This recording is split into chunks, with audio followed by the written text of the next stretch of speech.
Thanks for returning. This lecture focuses your attention on a robot framework testing model. Some test frame tools are designed to address one test framework as the primary methodology. Robot Framework addresses multiple by interfacing with what it calls libraries.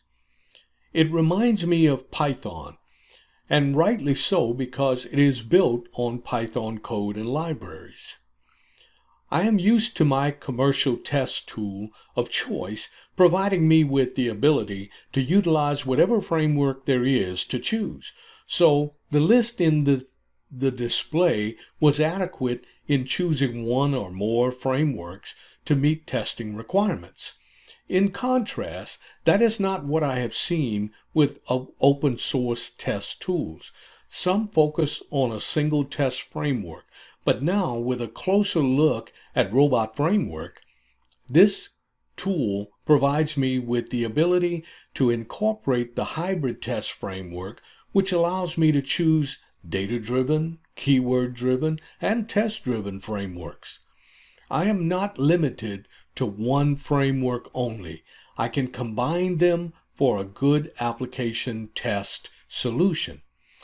The general design of a framework might look like this diagram.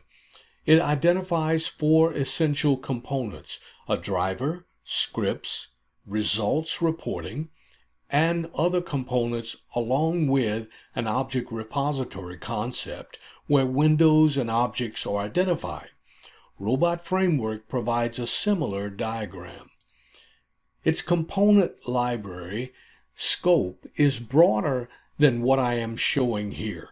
It is loaded with library support options. However, it is lacking when it comes to object identification.